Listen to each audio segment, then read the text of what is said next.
পোড়াগি ও হাসির গল্প। একটি সুন্দর বাগানে পোড়াগি নামের একটি ছোট্ট মৌমাছি ছিল। সে সারাদিন ব্যস্ত থাকত, এক ফুল থেকে অন্য ফুলে উড়ে বেড়াতো। পোড়াগি ফুল থেকে মিষ্টি মধু সংগ্রহ করত। তার ছোট্ট ঝুড়িতে পরাগরেণু ভরে যেত, যা দেখতে সোনালি ধুলোর মতো।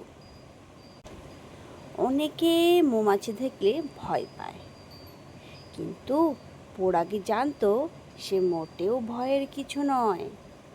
সে শুধু তার কাজটা মন দিয়ে করত। একদিন পোড়াগি দেখল বাগানের এক কোণে একটি ছোট্ট ফুল, যার নাম হাসি, খুব মন খারাপ করে আছে। তার পাপড়িগুলো ঝুলে পড়েছে, যেন সে কাঁদছে। পোড়াগি হাসির কাছে উড়ে গেল। তোমার কি হয়েছে হাসি? সে জিজ্ঞেস করল। হাসি ফিসফিস করে বলল, আমি বড় হতে পারছি না, আমার রঙও ফ্যাকাশে হয়ে যাচ্ছে। পোড়াগি জানতো কি করতে হবে। সে হাসির উপর আলতো করে বসল।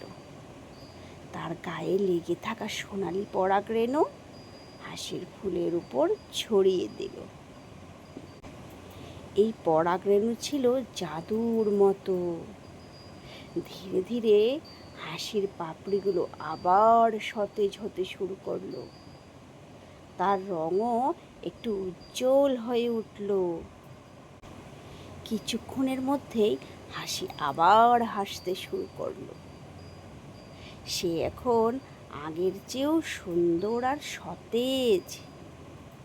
পোড়াগি হেসে বলল, আমরা মৌমাছিরা এভাবেই প্রকৃতিকে সাহায্য করি। মৌমাছিরা শুধু মধু তৈরি করে না, তারা এক ফুল থেকে অন্য ফুলে পরাগরেণু ছড়িয়ে দিয়ে গাছপালা ও ফল ফলাতে সাহায্য করে। তাই পরের বার যখন একটি মৌমাছি দেখবে, ভয় না পেয়ে মনে রেখো, তারা আমাদের প্রকৃতির ছোট্ট উপকারী বন্ধু। তারা আমাদের পৃথিবীকে সুন্দর করে তোলে। গল্পটি শুনে ভালো লাগলে নিশ্চয়ই কমেন্ট করে জানাবেন এবং লাইক শেয়ার করে দেবেন।